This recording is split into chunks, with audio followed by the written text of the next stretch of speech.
Maak die Bybels, jy kan maar sit.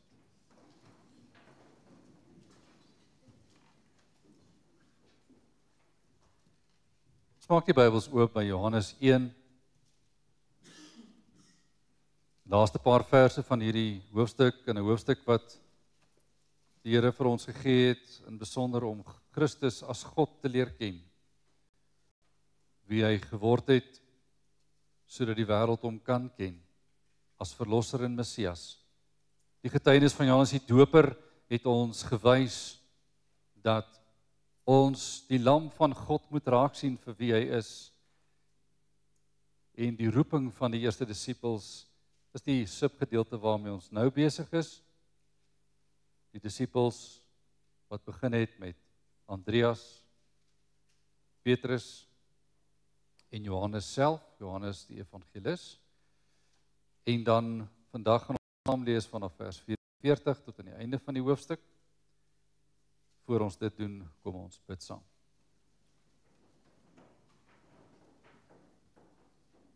O Here, ons Here,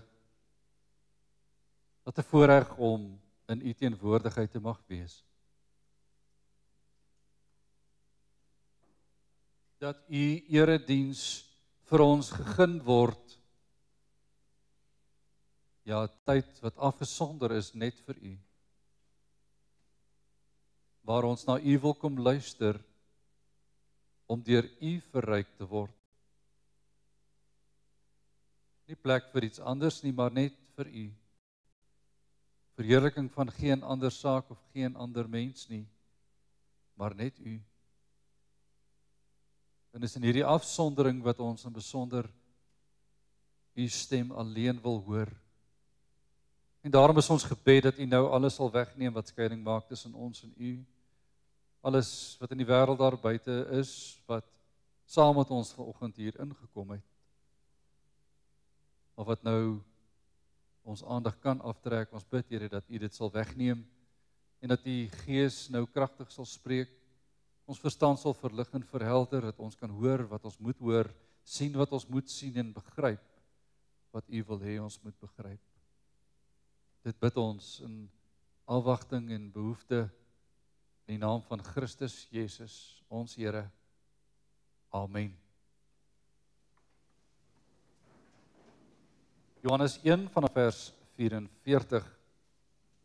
Jy sal onthou, vers 35 het gesê Johannes, dit begin elke keer met die volgende dag, en dan die volgende dag, en nou is ons weer by so uitdrukking, die volgende dag by vers 44. Die volgende dag wou Jesus na Galilea vertrek, en hy het Filippus gekry en vir hom gesê, volg my. En Filippus was van Betsaida, uit die stad van Andreas en Petrus. Filippus het Nathanael gekry en vir hom gesê, ons het hom gevind in van wie Moses in die wet en ook in die profete geskrywe het. Jesus, die seun van Josef van Nasaret. En Nathanael sê vir hom, kan daar uit Nasaret iets goeds wees? Ek herhaal daardie vers. En Nathanael sê vir hom, kan daar uit Nasaret iets goeds wees? Filippus antwoord hom, kom kyk. Daarop sien Jesus Nathanael na hom toe kom en sê van hom, hier is waarlik 'n Israeliet, in wie daar geen bedrog is nie. Nathanael sê vir hom, waarvandaan ken u my? Jesus antwoord en sê vir hom, voordat Filippus jou geroep het, toe jy onder die vyeboom was, het ek jou gesien. Nathanael antwoord en sê vir hom, Rabbi, u is die seun van God. U is die koning van Israel. Jesus antwoord en sê vir hom, glo jy omdat ek vir jou gesê het, ek het jou onder die vyeboom gesien? Jy sal groter dinge sien as dit. En hy sê vir hom, voorwaar, ek sê vir julle, van nou af sal julle die hemel geopen sien en die engele van God opklim en neerdal op die seun van die mens. Geliefdes, die hele gedeelte sal in die prediking in behandeling geneem word.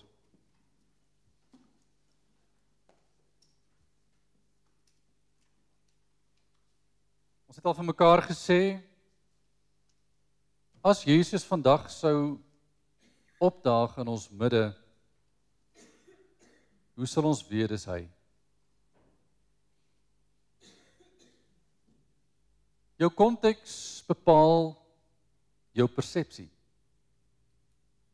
Ek sien deur die bril van wat ek tans beleef. Ek sien deur die bril van wat ek tans ervaar. Ek sien soos almal sien. Leef ek in die jare van die Tweede Wêreldoorlog, sien ek die wêreld uit die perspektief van almal wat oorloggetuisterde omgewings trotseer. Ons kyk na die wêreld vanuit daardie perspektief, want dis hoe dit lyk.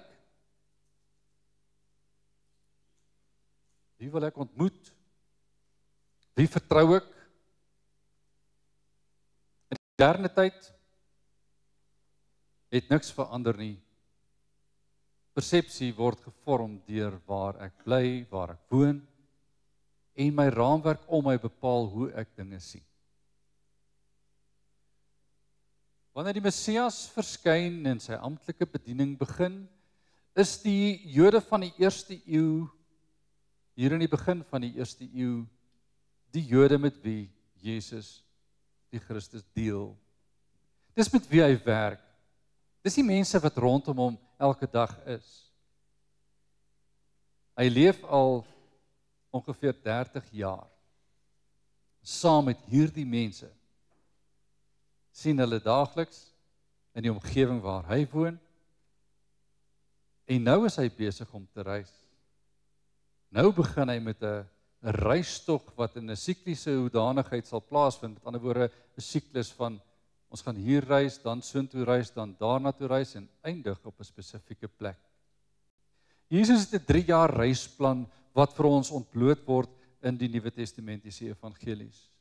'n Pad op pad Jerusalem toe. Hy is op pad Jerusalem toe. Hy is op pad na die Paasfees in Jerusalem in 'n gegewe jaar. Dis waarin hy op pad is. En as jy die reis lees, ek raai jy aan, doen dit. Om die evangelies deur te lees met die reisplan in gedagte.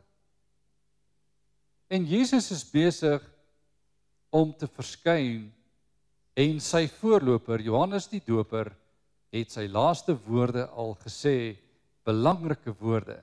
Daar is die lam van God wat die sondes van die wêreld wegneem, Johannes 1:29. Daar is die lam van God, Johannes 1:36. Daar is die lam. Met sy aankondiging verlaat 2 van sy disippels vir Johannes die Doper en gaan agter Jesus aan. Dit het ons reeds gesien, Johannes die evangelis, die apostel en ook Andreas. Hy roep sy broer, Petrus. Hy ontvang 'n naam Rots. Hy ontvang die naam Rots. Nou is 3 manne by Jesus. Nou lees ons die volgende dag. En Jesus is met hierdie pad van hom besig. En ons gaan daarmee saam en ons kyk, wat sê hy nou? Hy kom by 'n man met die naam van Filippus. Hy kry vir Filippus en sê vir hom, volg my. En nie veel gesprek nie, Filippus volg hom. Dis in vers 44. En dan noem Johannes die evangelis vir ons, dat hierdie man, Filippus, kom by dieselfde plek waar Andreas en Petrus vandaan kom. Bethsaida. Selfde stad. En dan, soos het ons gevind het met Andreas, vind ons iets soortgelyk gebeur.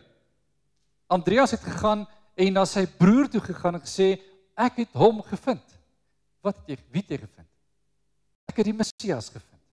Ek het gevind wie ons almal soek. En die vraag is altyd, hoekom is daar herhalings in die teks? Hoekom is daar 'n gedeelte wat iets sê en dan weer iets sê? Hoekom het Johannes gesê, Johannes die Doper, daar is die lam van God, en het dit weer gesê? Hoekom staan hier geskrywe, Andreas het sy broer gaan roep en gesê, kom. Nou sien ons, Filippus kom en hy gaan roep. Dis nie sy broer nie. 'n Man met die naam van Nathanael. Hy gaan roep vir Nathanael. Met Nathanael moet ons so 'n bietjie stil staan. Die naam Nathanael kom hier voor. Ons lees van Nathanael ook in Johannes 21. By die groot visvangs. Maar ons lees nêrens tussenin van Nathanael nie. Sy naam kom ook nêrens elders in die Nuwe Testament voor nie. En in Matteus, Markus en Lukas evangelie beskrywings wat ons aantref in Matteus 10 vers 2 tot 4, Lukas 6 vers 13 tot 16 en ook Markus 3 vers 14 tot 19. Dis die 3 plekke waar ons die lys van disippels raak lees. Ons sien ook nie Nathanael se naam daar nie. Maar waar Nathanael se naam behoort staan daar Bartolomeus. Daar staan Bartolomeus. So jy moet net gaan raak lees en sê en sien dat jy sal sien daar staan heeltyd in dit is altyd in die volgorde Filippus en Bartolomeus. Filippus en Bartolomeus. Filippus en Bartolomeus. En ons sien ook in Handelinge 1:13 waar die lys van disippels weer gegee word, sien ons daar staan Bartolomeus, maar nie langs Filippus en daardie. Wie is Bartolomeus? Wie is Nathanael? Kommentatore sê dis dieselfde man. Dis dieselfde mens. Hoekom die 2 name verskil? Krap almal nog kop. Hoekom sou die name van mekaar verskil? Daar is probeer redes gegee daarvoor. Irrelevant wat die redes is. Ons hoor die Here roep 'n man met die naam van Nathanael. Maar hoe word hy geroep?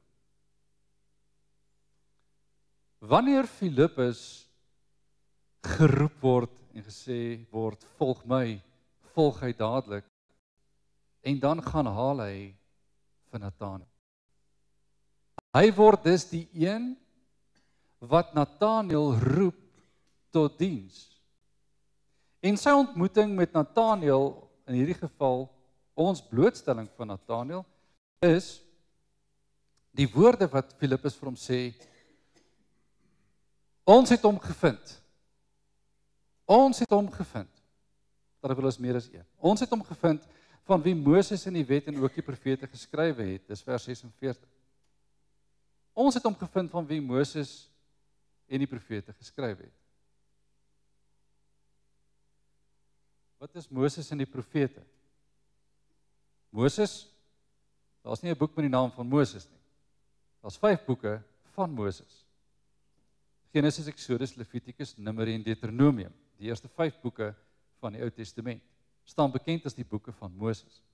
En dis die Moses boeke waarna verwys word. En wanneer daar verwys word na wat Moses geskrywe het, word bedoel nie net die 5 nie, maar die Ou Testament. As daar staan wet en profete, word bedoel die hele Ou Testament. Dis 'n vaste uitdrukking wat gebruik word om te sê, die Ou Testament het gepraat van die groot profeet. En wie het gepraat van die groot profeet? Moses het gepraat van die groot profeet. Die groot profeet is hy wat groter as Moses is.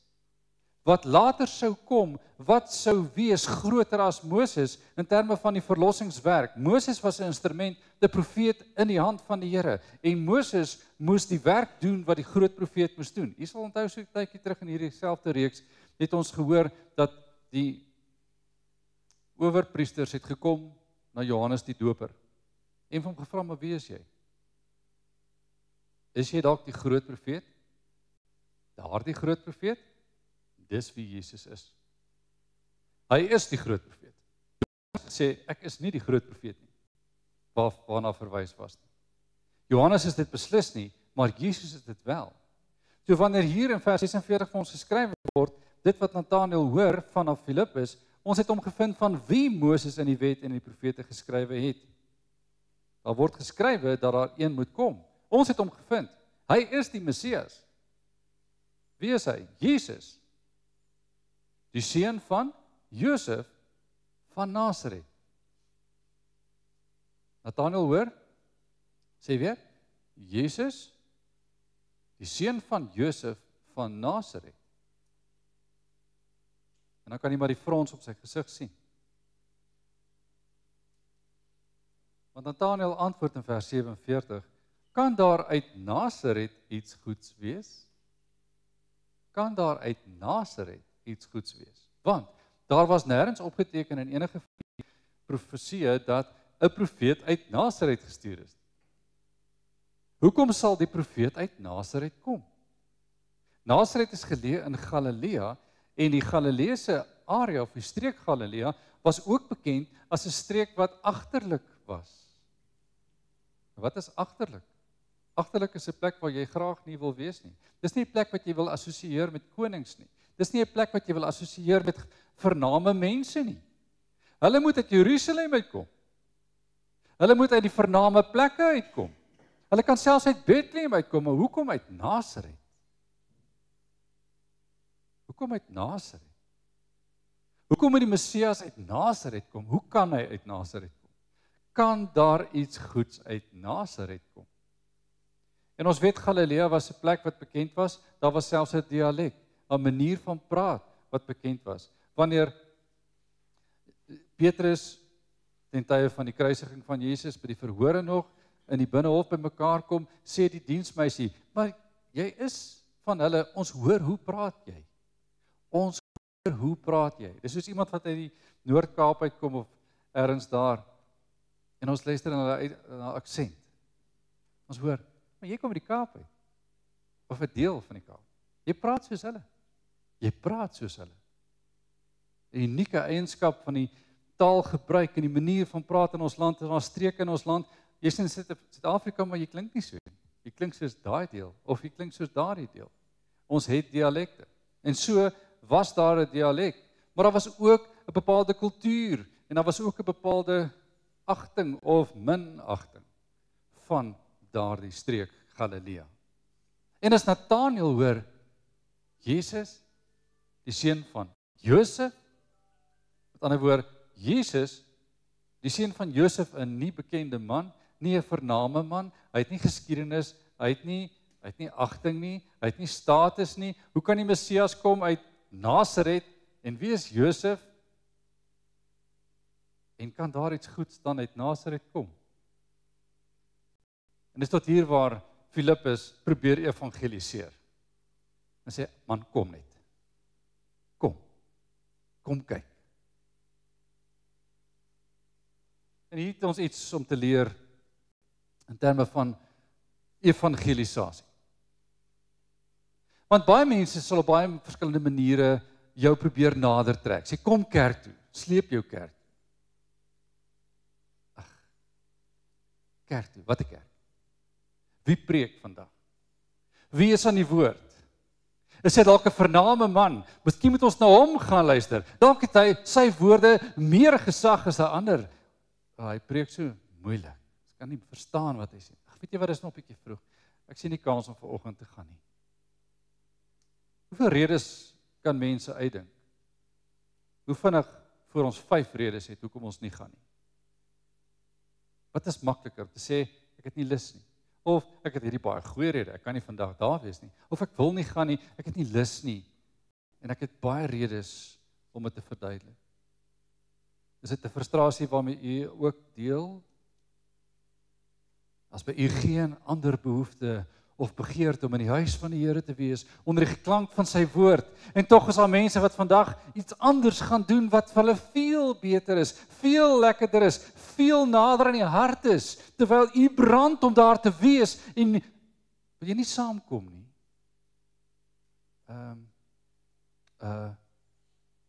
Nee, dankie, ander dag.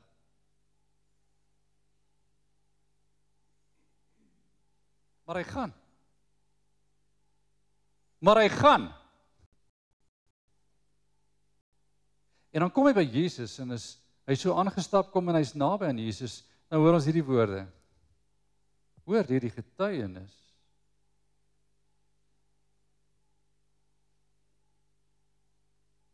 Daarop sien Jesus Nathanael om na hom te kom en sê van hom: Hier is waarlik 'n Israeliet in wie daar geen bedrog is nie. Hier is waarlik 'n Israeliet in wie daar geen bedrog is nie. Het Jesus nou met dieselfde man gewerk, het ons nou net gehoor het, wat gesê het, daar is daar iets goeds wat uit Nasaret kan kom? Die Here sien die hart aan, hy sien klaar wie hierdie mens is. Vir Petrus sê hy, jy sal 'n rots wees, en hoe lank het dit gevat voor hy 'n rots geword het? Vir Nathanael sê hy, hier is 'n man sonder bedrog. Wat 'n getuienis. Van 'n man wat gesê het, twyfelagtig, regtig kan daar iets goeds uit Nasaret kom.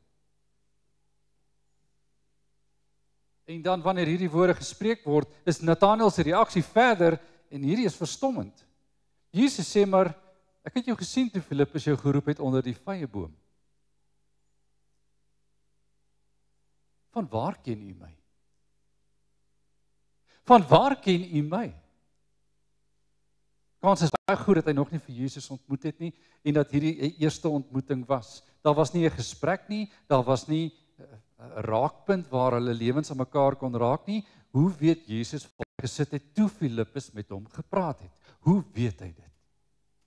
Hoe kon hy weet? En ons ken die antwoord. Want hy's God. Hy kan dit weet. En dan is die reaksie van Nathanael 'n lofprysing. Want om God te ontmoet, is daar geen ander antwoord as om hom te verheerlik nie. Hoor wat sê hy van hom? Want Filippus want Nathanael moet hoor, ek het jou geroep, voordat Filippus jou geroep het, het ek jou geken. Voordat Filippus jou geroep het ek jou gesien. En die antwoord is, Rabbi, u is die seun van God. U is die koning van Israel.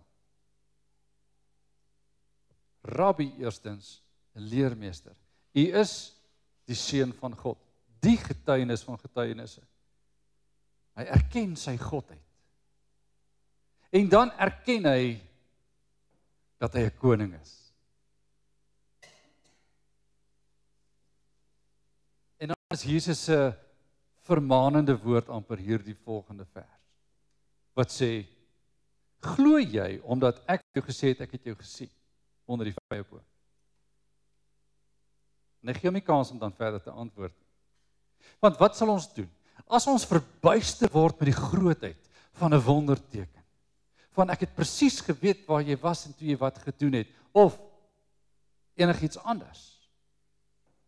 Glo ek omdat ek die wonderwerk besef, of glo ek omdat ek daar gesê is, die Messias is hier. Want hy kon al geglo het toe hy gehoor het die Messias is hier en hy kon opstaan het en gehardloop het. Maar hy het nie. Toe hy hoor wat Jesus weet, toe erken en bely hy. Sien ons onsself raak. Ons behoort. Ons is klein gelowig. Ons is soos Petrus wat na die water kyk en begin sink. Ons is die een wat twyfel as ons hoor. Kan nie wees nie. Uit Nasaret, ons verwag die Messias. Hy kon nie op 'n beter tyd gekom het nie. Maar hoekom kom hy van Nasaret af? Hoekom kom hy nou? Is die tyd geleë? Is dit gereed? Is dit vir my gereed? Ons is so.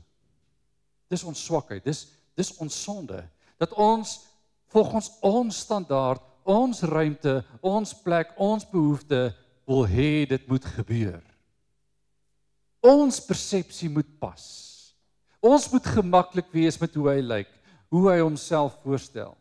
Ons het nie die Messias verwag soos hy lyk hier nie. Het almal gereageer voor hom. En Nathanael reageer soos almal van sy tyd. Ongeloof is die beginpunt. En hier moet ons evangelisasie verstaan. Want wanneer ons die Messias moet vind, kom hy na ons toe met 'n gewone woord. Kom kyk, kom luister, kom hoor, kom lees, kom verstaan, kom ontmoet. Jy kry nie die wonderwerk nie. Jy kry die gewone uitnodiging. En hier is die moeilik daarvan. Hoeveel van ons het dan al moedeloos na mense gekyk en gesê het, ag, ander dag, weet, die Grand Prix gaan nou begin, kan nie nou kerk toe gaan. Die erediens is op 'n snaakse tyd, so in die middel van my genot. Niemand sê dit so nie. Jammer nie vandag nie. Of wat ook al die rede is. En ons het soveel redes wat aan ons kant toe gegooi word, maar mense wil nie kom nie, wil nie kom nie, wil nie kom nie, dan vra ons nie eers meer nie, want hulle wil nie kom nie. Ons dink so. Maar wanneer die Here aansteek die vuur, sal hulle kom. Solank ons een ding mooi verstaan. Ons is nie in die kerk van Filippus nie. Ons is nie in die kerk van Andreas nie. Ons is nie in die kerk van Johannes die Doper nie. Ons is in die kerk van Christus. Wie roep? Wie roep? En waarheen roep hy? En dis waar die 52ste vers die sleutel is. Waarheen roep hy?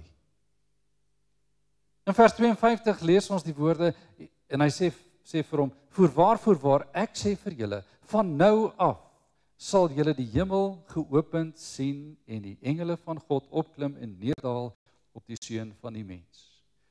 Twee begrippe. Die eerste begrip is Daniël 7. Die woorde seun van die mens. En die tweede begrip, die belangrike een, is die begrip van Genesis 28, vers 12 tot 22. Wat gebeur in Genesis 28?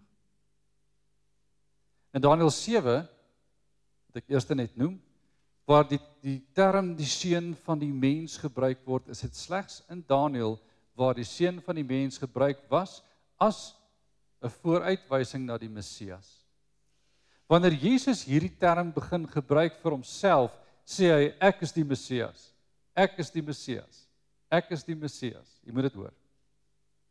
En wanneer daar staan, soos hier geskrywe was, engele, geopende hemel, hulle gaan op en af, dan moet ons saam lees, Genesis 28 vers 12, hoor die woorde. Jakob is aan die woord, of Jakob is die persoon waaroor dit gaan. Jakob het vyandskap tussen hom en sy broer veroorsaak deur sy eersgeboortereg te steel. En dis Jakob wat op 'n plek lê en slaap op 'n klip. En ons lees in vers 12, hy het gedroom, daar was 'n leer op die aarde opgerig waarvan die spits tot aan die hemel reik. Terwyl die engele van God daarlangs opgeklim en daarlangs neerdaal het. En kyk, die Here het bo aan gestaan en gesê, ek is die Here, die God van jou vader Abraham en die God van Isak. Die land waar jy op lê en slaap, sal ek aan jou en jou nageslag gee. En jou nageslag sal wees soos die stof van die aarde, en jy sal uitbrei na die weste en ooste, na die noorde en suide. En in jou en jou nageslag sal al die geslagte van die aarde geseën word. En kyk, ek is met jou, en ek sal jou bewaar oral waar jy heen gaan, en ek sal jou terugbring in hierdie land, want ek sal jou nie verlaat nie, totdat ek gedoen het wat ek jou gesê het. Daarop word Jakob uit sy slaap uit wakker en sê, waarlik, die Here is op hierdie plek, en ek het dit nie geweet nie. Vers 17, baie belangrik, en hy het bevrees geword en gesê, hoe vreeslik is hierdie plek? Is hier niks anders as 'n huis van God nie? En dit is hier die poort van die hemel. Toe staan Jakob die môre vroeg op en neem 'n klip wat hy onder sy hoof gesit het en rig dit as 'n gedenksteen en hy het olie daaroor uitgegiet en hy het die plek Bet-El genoem. Hy het die plek Bet-El genoem. Hy het die naam van die plek verander van Lus na Bet-El. Hy het 'n gelofte aan die Here afgelê. En hoor die laaste vers 22. En hierdie klip wat ek as gedenksteen opgerig het, sal 'n huis van God wees, en van alles wat U my gegee het, sal ek aan U sekerlik die 10des afstaan. Wat sê Jakob? oor die leer, die geopende hemel, die engele wat op en af gaan en God wat bo aan sit, God wat sê, ek is hier om jou te beskerm. Ek is hier om jou te gebruik. Ek is hier om die seëninge op jou te plaas wat in jou geplaas moet word. En jou nageslag sal daardie seën bly dra. Maar ek is jou God. En is ek wat jou beskerm. En wanneer Jesus sê, kyk mooi na die 52ste vers, Verwaar ek sê vir julle, van nou af, daar's 'n tydswoord, van nou af, met ander woorde van nou af, van wat julle my nou beleef, sal julle die hemel geopend sien. Wat het Jakob gesê? God is hier teenwoordig. Hierdie is die huis van die Here. God is hier teenwoordig. Hierdie is niks anders as 'n plek waar God teenwoordig is nie. En Jesus sê, soos Jakob gesien het, so is dit nou in my. In Christus is die huis daar. Hoor jy waar die tempel nie is nie? Tempel is nie waar ander geboue opgerig word nie. Die tempel is nou waar Jesus is. Dis die aanbiddingsplek. En daarom het die tempel verdwyn. Want God is teenwoordig waar Jesus is. God is teenwoordig waar Jesus is. Van nou af sal julle sien hoe die hemel geopend word en die engele van God opklim en neerdal op die seun van die mens. Op die Messias. Van nou af sal julle my sien, julle sal God sien, julle sal die teenwoordigheid van God beleef, julle sal God in aanbidding sien. Wat hoor ons dus? Jesus kom en roep sy disippels. Hy kom roep sy volgelinge. Hy maak met hulle bemoeienis en soos Jakob gehoor het, hoor hierdie disippels ook, ek is nie net die een wat julle roep nie, maar ek is ook die een wat julle beskerm. Ek is die een wat julle dra. En dis die tema. Want wanneer Jesus besig is om sy disippels te roep en hulle aan te raak en hulle roepingsbewussyn te gee, hulle vastigheid gee in die lewe, is hy besig om die kerk te hervorm vanuit 'n klein groepie van 12. Hy is besig om 'n kerk en leierskap te hervorm wat Christus as die een wat bo aan die leer sit, te sien. Hy is besig om 'n kerk te hervorm wat sonder Christus nie weet waarheen nie. Maar as volgelinge in sy diens. Nathanael, jy sal veel groter sien as dat ek gesien het waar jy gesit het, toe Filippus jou geroep het. Jy sal sien wie ek is. En hy het. Nathanael het gesien wie Jesus is. Johannes, die evangelis, het gesien wie Jesus is. Petrus het gesien wie Jesus is. Daarom het ons Petrus en Johannes, en later ook Paulus, se briewe en sy getuienisse van wie Jesus is, en ons kan sien wie Jesus is ons as volgelinge dan nou anders? Nee. Kom kyk, kom sien, kom hoor. Hoe het ons daar uitgekom? Die Here het ons gesien waar ons gesit het op ons rusbank. Die Here het ons gesien waar ons gery het in ons motor. Die Here het ons gesien waar ons geleer het, waar ons studeer het, waar ons droog gemaak het, waar ons gevind moes word. Hy het ons gebring en hy het ons by die plek gebring waar die hemel geopend was, want Christus was teenwoordig. En 'n geopende hemel is 'n plek van genade. 'n geopende hemel is 'n plek van genade. Geliefdes, niemand verdien om wakker te word soos Jakob en Christus te sien. Niemand verdien dit. Dis net genade. Om 'n ontmoeting te hê met die almagtige God, kan jy vir niemand beskryf behalwe om uit te jubel soos Nathanael. Rabbi, U is die seun van God. U is die koning van Israel. U is my koning. mag ons opnuut in die konteks van die 21ste eeu nie meegesleer word deur hierdie samelewing wat niks glo nie. Wat alles proef en sê, weet jy wat, die internet sê dit van hom. Kan dit waar wees? Hierdie ou verkondig dit op YouTube van hom. Kan dit waar wees? Eintlik nie. En daar's baie wat sê hy is nie. Maar wat sê die woord? Wie is hy? Kom kyk. Kom lees. Kom glo. Kom volg. En weet dit. Jesus roep. En hy beskerm sy volgelinge. Hy roep hulle waar hulle is. Na wie hulle moet word. Hy maak van Petrus 'n rots lank voor hy 'n rots is. Hy sê van Nathanael 'n man sonder bedrog. Want hy weet met wie hy sy kerk bou. Nie sondelose mense nie. Gebroke mense. En die leuen van vandag is die kerk is vol mense wat dink hulle is heilig. Hulle is. Die woordjie heilig beteken afgesonder vir die Here. Stikkende mense wat by die kerk uitkom, is stikkende mense van die kerk. In die naam van Jesus geheilig, afgesonder vir sy diens.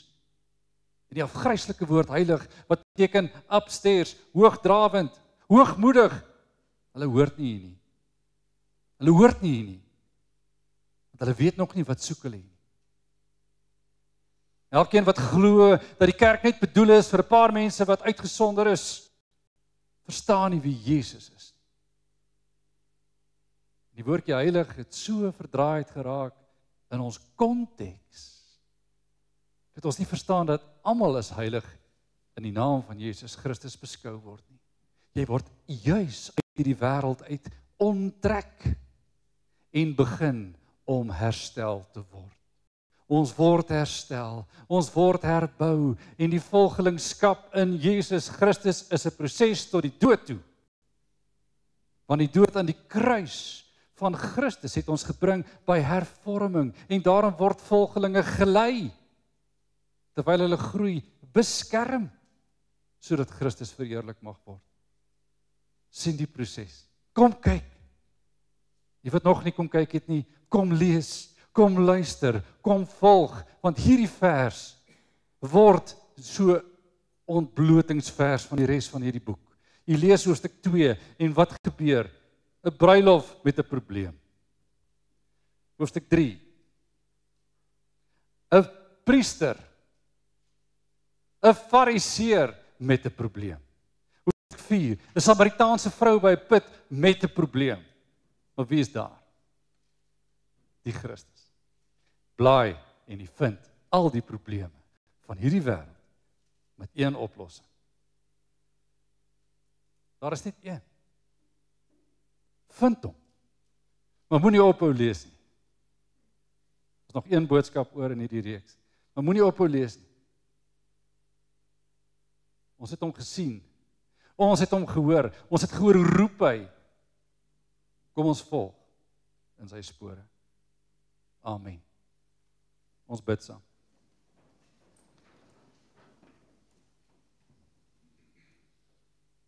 Almagtige en barmhartige God, dankie dat ons in die vreugdes van u evangelie die blye boodskap kan hoor. Ons dankie vir die vreugdes wat ons mag ervaar, omdat ons weet, sonder u genadige woord is daar vir ons geen hoop. Here, u is vir ons groot en goed. En die genade is vir ons kosbaar. En ons sien raak wat u doen, wanneer u roep, wanneer u ons vind, wanneer u ander laat kom,